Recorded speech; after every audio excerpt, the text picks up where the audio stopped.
Today's video I'm going to take these cutoffs and make a small jewelry bowl. So the first step, take them to the crosscut sled and cut them all to the same width, and then off camera I got rid of the crosscut sled, just put the pieces up against the fence so they were all the same thickness, and from there cut them down where they're all the same height.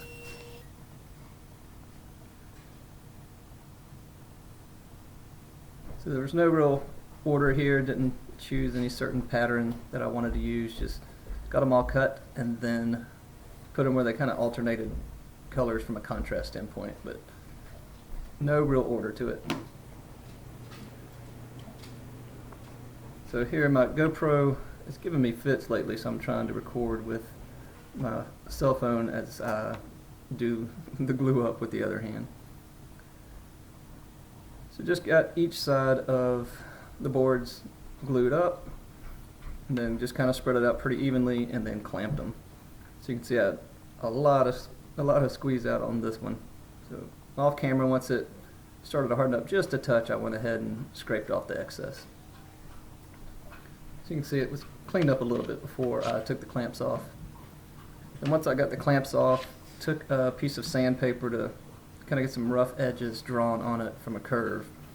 And my goal was to go to the bandsaw and cut off the round edge, or the sharp edges, so that way I would have less time on the lathe. But kind of like the GoPro, my bandsaw is not doing what I want it to do right now either. So once I got these marked, I then also found a center point, but decided not to put the worm screw in this board itself. Went ahead and glued them to a sacrificial piece of wood later. But once I got all this marked up, I decided that since the bandsaw was not working, I would just do a little bit of rounding on my belt sander. So here I didn't want to film much at all of the sanding, just showing you that two different ways to smooth it off on the ends. Then took some CA glue, put it on the sacrificial piece, and then sprayed the activator on the bowl blanks here. And this stuff, again, once you put that activator on there, 10-15 seconds tops, and it's going to bond up for you. So be sure you move quickly, get it positioned like you want it, because once you get the two together, you do not have much time. So didn't hold it on too long, and once I got it done, I had marked the center point of the sacrificial piece right there, you can see it, and then went over to the drill press, had a brad bit, and just drilled down enough for the worm screw to get into this piece but not into the actual bowl.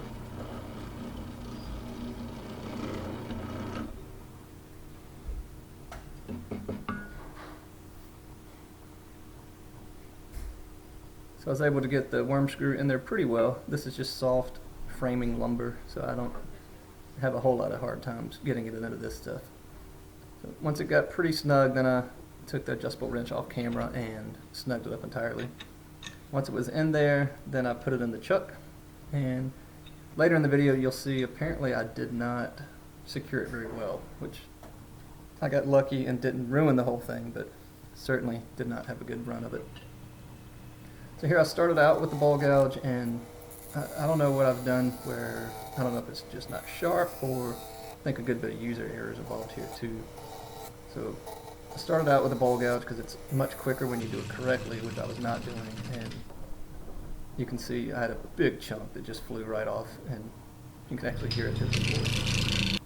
So here's what it looks like, and that's a real bummer, because now in order to fix it you have to turn all the way through that piece that flew out and then make it symmetrical all the way across. So that's kind of disheartening, because I did lose two of the pieces. So this kind of reddish piece of wood, and then on the opposite side there's a lighter color piece of wood. But I'm much more comfortable with my carbide tip tool, so I started out with a square bit here, got off the big rough pieces until I got rid of that big chunk that I had messed up. From there switched over to the triangle tip, I'm not sure what the formal word is, and kind of shaped the bottom just a touch, and then once that was done, I switched over to the round bit. After that, used the knockout tool to put in the chuck, the drill chuck, and then my big Forstner bit here. It's kind of a recurring theme. This Forstner bit's not exactly sharp either, so you'll see as I'm turning this piece in just a minute, the bit starts smoking really quickly. So it'll actually kind of stop the piece that's turning, and you have to back out. So I had to turn it very slowly, and also this is the point where I should have noticed that the worm screw and the whole piece of wood is just actually wobbling. And I didn't notice that until later on, and you'll see why that's a big deal. So here, because it was wobbling, it ended up knocking it off center, and you can see all those pieces of wood, that's from this little bitty bowl. So see, it's completely off center, and I should have known it, but wasn't paying attention and said, I'll just fix it. So my thought was, it'll fix itself if I just keep turning, and so clearly that's what happens. Pay attention. If it's wobbling, obviously there's something wrong. Don't ignore it, which I did. So anyway, put it back in there, and then definitely snugged it up this time. And thankfully I'd left thick walls on the inside, so that way I had plenty of room to fix my mistake here. So I'm not going to show you all of me turning it again. You get the idea. But after I got up to the shape I wanted, put the sandpaper on the drill, and this is so much more convenient to sand pieces down. After that, got some mineral spirits, and as I was getting the parting tool, the bowl shot off across the floor and put a little ding in there, so that's what I was showing you. So after it was parted, I used the sacrificial piece, used some double-sided tape, put some sandpaper on there, and that helped me get all the glue residue off the bottom. So this is what it looks like after some sanding sealer had soaked into it for about an hour. I came back and then did some more sanding by hand this time. So before that I went up to 320 grit, and then here after the sanding sealer I used 400 and 600, so it would have a really smooth finish. You can see I got pretty much all the colors back after the sanding sealer kind of makes it cloudy. So from there I used the high friction polish, and again one-handed filming as my GoPro went out on me. So I prefer to actually wipe it on when I'm not holding the camera in one hand. I prefer to wipe it on and then turn on the lathe and kind of use friction.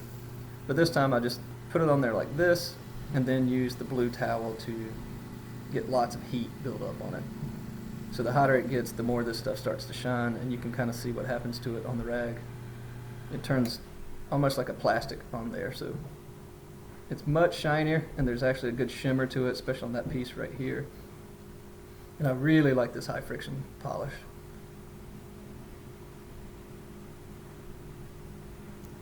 So that's it. Thanks for bearing with me. It's a bad filming day, so short video, and here's the outcome. Turned out really well. I am kind of bummed a little bit that the outside pieces didn't turn out like I wanted since they exploded at the beginning, but all in all, not a bad looking piece. Thanks for watching.